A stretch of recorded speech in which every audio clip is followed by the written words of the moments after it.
For most of my life, I honestly believed I didn't have anything worth saying. So I stayed quiet at home, in relationships, at work, and even in my own business. And the strange thing is, I was doing the work. Therapy, counselling, healing, decades of it. Yet when it came to using my voice, I shut myself down.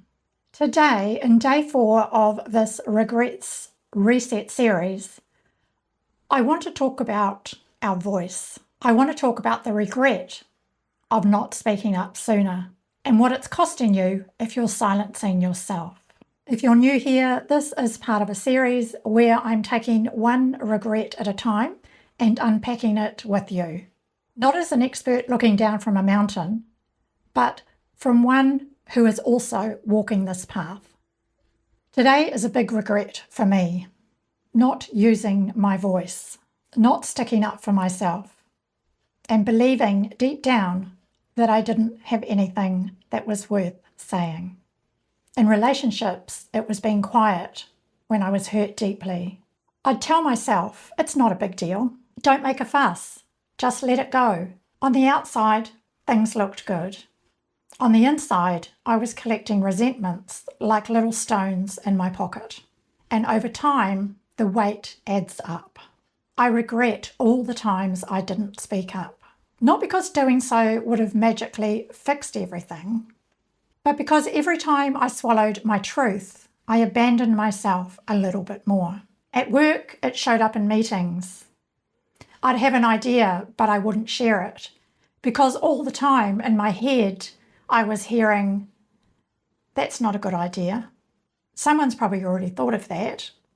Who do you think you are? So I stayed quiet. And I watched other people share ideas that were no better than mine, and often ones I'd already thought of. The regret here isn't about missing out on promotions or recognition, although that's part of it. The deeper regret is I didn't even give myself a chance. I edited myself out of opportunities before anyone else had a chance to reject me. And then there's my business and this work that I do in the world. This is where the regret cuts the deepest. Because the truth is, I've been on my personal growth journey for 40 years almost. I'm a trained professional coach. I've written a book. I've spent many years in therapy and counselling, reading hours upon hours upon hours of works about personal growth, neuroscience, self-development, psychology. I've reflected, I've learned, I've relearned, I've integrated what I've learned into my psyche, and I've become that, and I've lived it in real life. If anyone had have bought me that CV in my corporate days, I would have looked at it and said, of course you've got something to share. Of course your voice matters. But I couldn't say that to myself. Until very recently, I didn't believe that I had anything to offer. So I stayed small in my business, my most recent business, this coaching business. Even after writing a book, I found it really difficult to connect to the belief that it was helping people, even though I was being told time and again. I felt as though that book belonged to somebody else, that it wasn't me that wrote it. Yes, on social media, I shared many personal stories that were on my heart, but I didn't promote my coaching as much as I could have, or as I wanted to. Yes, I had clients, and yes, they got value from the time we spent together. But I didn't build that business as successfully as I had my previous one. I held back from creating more offers, from showing up in the way I wanted to, from saying, this is what I see and this is how I can help you.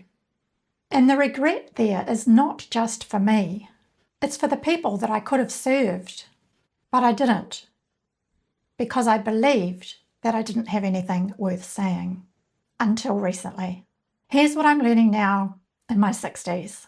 Your voice isn't something you earn once you're perfect enough or qualified enough. Your voice is something you practice using as you figure it out.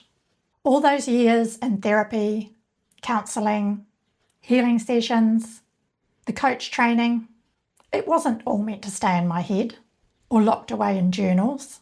They were meant to be spoken, clumsily at first, imperfectly, in real conversations with real people who need to know they are not alone.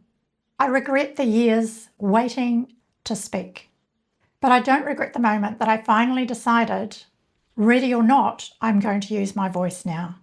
That's why I've recently come out of retirement, because I'm not done, because finally I know I have something to share that is of value. So I want to turn towards you now. Where are you staying quiet in your life? Is it in a relationship where you're not saying how you truly feel? Is it at work where you shrink back in meetings like I used to? Is it in your business or your creativity where you tell yourself, who am I to be talking about this? What if today you started using your voice a tiny bit more than you normally would? That might look like saying, actually, I feel differently about that in a conversation. Sharing one idea out loud in a meeting. Writing a post or sending an email. That's a little bit braver than you would normally share. You don't have to fix this all at once.